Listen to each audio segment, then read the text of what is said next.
ইয়াজুজ মাজুজ কারা, কিভাবে তাদের জন্ম, কে তাদের পূর্বপুরুষ, তারা কি কোনো দৈত্য দানবের সন্তান না মানুষের সন্তান, তারা কি করে কি খায়, কিভাবে তাদের বংশ বিস্তার হয়, তাদের সংখ্যা কত, তাদের আকৃতি প্রকৃতি কেমন, কিয়ামতের পূর্বে তারা কখন বের হবে এবং কিভাবে তারা মারা যাবে।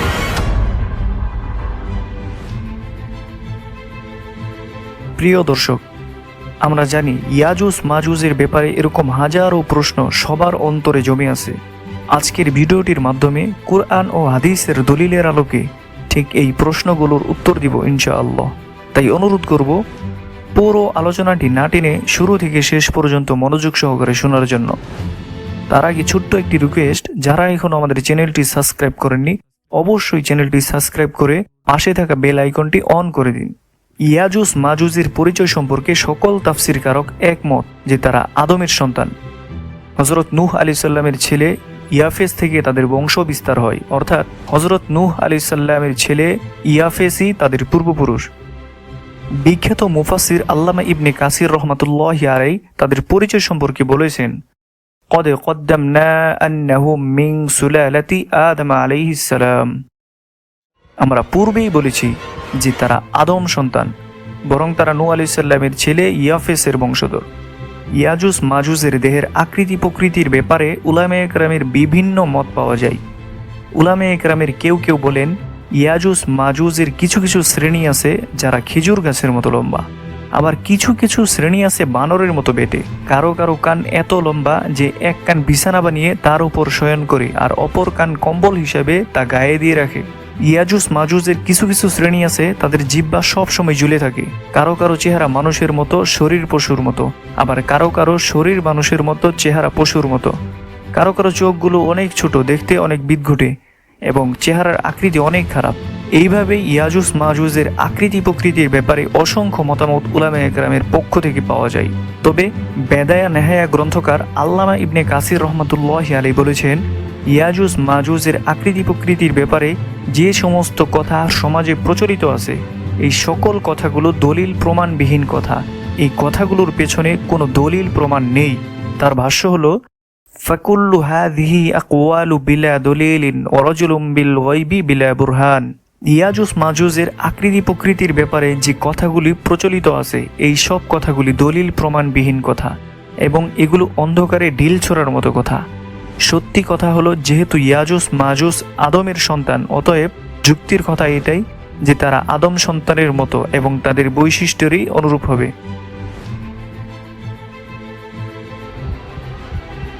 উলামায়ে কেরামের মাঝে মতবিরোধ যাই থাকুক না কেন, তবে এই কথা সর্বজন স্বীকৃত যে ইয়াজুজ মাজুজ একটি শক্তিশালী জাতি। তাদের সাথে যুদ্ধ করার এবং তাদের সাথে মোকাবেলা করার ক্ষমতা পৃথিবীর মানুষের নেই। তারা যখন কিয়ামতের পূর্বে আবির্ভাব হবেন, কিয়ামতের পূর্বে যখন ইয়াজুজ মাজুজকে আল্লাহ রব্বুল আলামিন এই দুনিয়াতে প্রেরণ করবেন, তখন আল্লাহ রব্বুল আলামিন হযরত ঈসা আলাইহিস সালামকে ওহীর মাধ্যমে জানিয়ে দিবেন, হে নবী ঈসা, তুমি আমার বান্দাদেরকে নিয়ে তুর পাহাড়ে আশ্রয় গ্রহণ করো, কারণ আমি এখন ইয়াজুজ মাজুজ নামক এমন একটি জাতি প্রেরণ করব যাদের সাথে মোকাবেলা করার ক্ষমতা মানব জাতির নেই।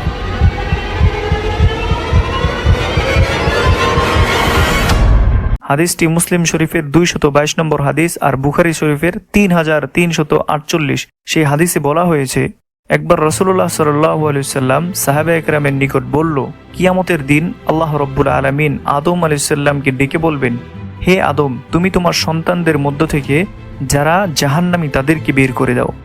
আদম আলাইহিস সালাম আল্লাহর কাছে আরজ করবেন, হে আমার প্রভু, আমি কিভাবে বুঝবো আমার সন্তানের মধ্যে কারা জাহান্নামী এবং কত সংখ্যক জাহান্নামী? তখন আল্লাহ সাহাবায়ে কেরাম রাসূল সাল্লাল্লাহু আলাইহি ওয়াসাল্লামের মুখ থেকে এই কথা শুনলেন যে প্রতি 1000 জন মানুষের মধ্যে 999 জন জাহান্নামে যাবে। তখন ভয়ে তাদের অবস্থা এমন হলো যে তাদের কথা বন্ধ হয়ে গেল। রাসূলুল্লাহ সাল্লাল্লাহু আলাইহি ওয়াসাল্লাম সাহাবীদের অবস্থা বুঝতে পেরে বললেন, তোমাদের কোনো চিন্তা নেই যে 999 সংখ্যা কত বিশাল এবং কত বড়। অপর এক হাদিসে আছে, রাসূলুল্লাহ সাল্লাল্লাহু আলাইহি ওয়াসাল্লাম বলেছেন, ইন্না ইয়াজুজা ওয়া মাজুজা ইউজামিউনা মা শাউ ওয়া লা ইয়ামুতু রাজুলুম মিনহুম ইল্লা তারাকা মিন যুররিয়াতিহি আলফান ফাসাইদা। হাদিসটির অর্থ হলো রাসূল সাল্লাল্লাহু আলাইহি ওয়াসাল্লাম বলেছেন, ইয়াজুজ মাজুজ যতক্ষণ ইচ্ছা তারা জিমা করতে পারে এবং ইয়াজুজ মাজুজের একজন লোক তখনই মারা যায় যখন তারা 1000 জন সন্তান জন্ম দেয়।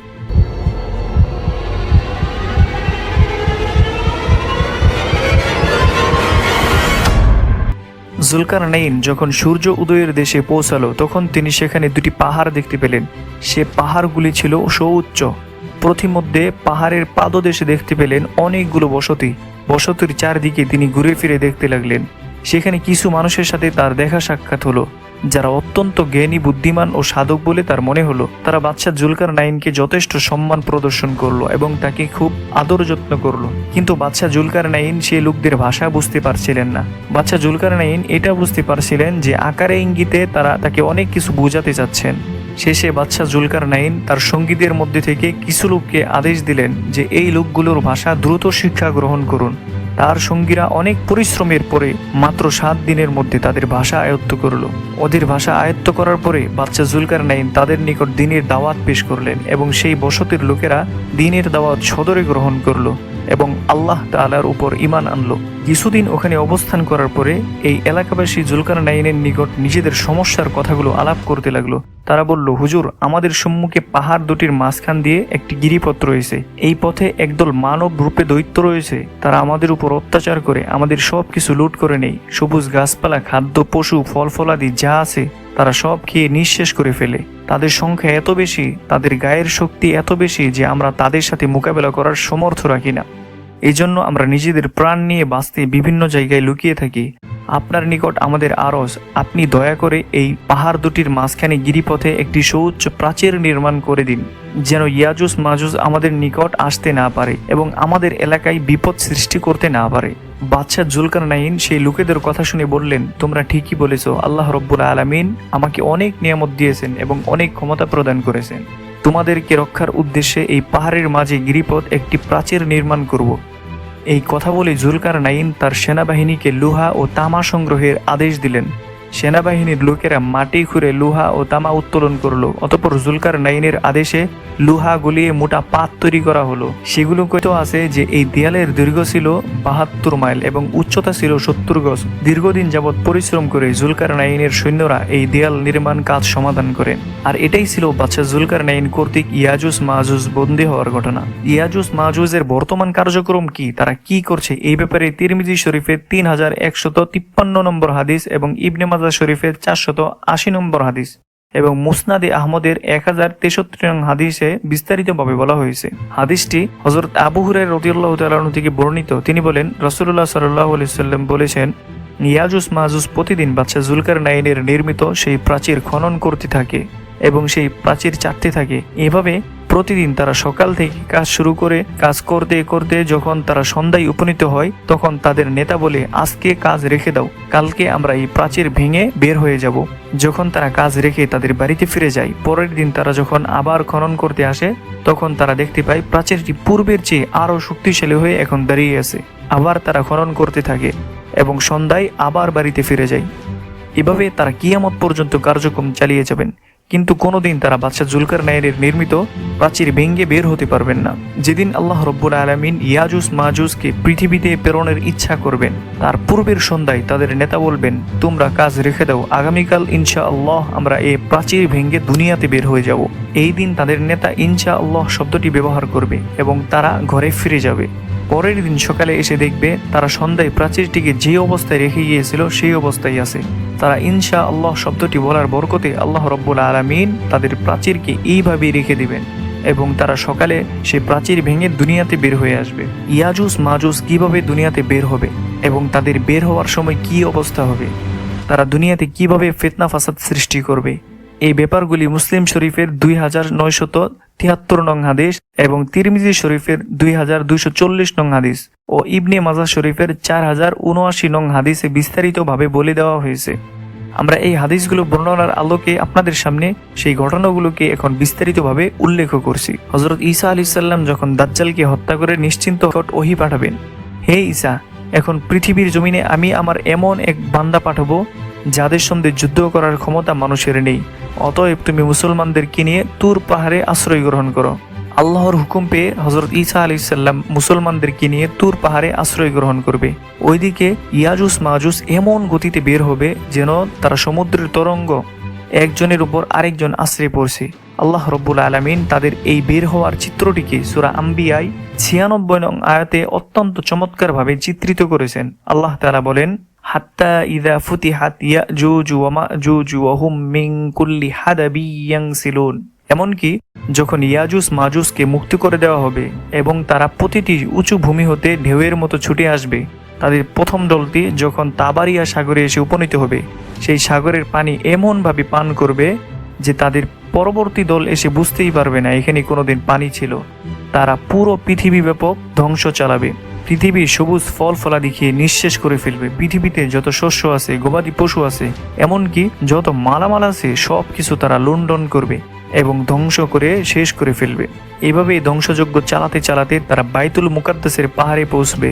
অতঃপর তারা বলবে, দুনিয়াতে যারা ছিল সবাইকে তো হত্যা করে শেষ করলাম, এবার আসো আসমানে যারা আছে তাদের হত্যা করে শেষ করি। এভাবে তারা আসমানের দিকে তীর নিক্ষেপ করবে। আল্লাহ রব্বুল আলামিন তাদের তীরগুলোকে রক্তমাখা অবস্থায় তাদের নিকট ফেরত পাঠাবেন। এইদিকে হযরত ঈসা আলাইহিস সালাম ও মুসলমানেরা তুর পাহাড়ে বন্দী অবস্থায় জীবনযাপন করবেন। সেখানে খাবার দাবার এত অভাব সৃষ্টি হবে, একটি গরুর মাথার দাম হবে 10 দিনার। ফলে ঈসা আলাইহিস সালামের নিকট মুসলমানের আরজ করবে, হে আল্লাহর নবী, আপনি আমাদের এই দুরবস্থার জন্য আল্লাহর নিকট দোয়া করুন।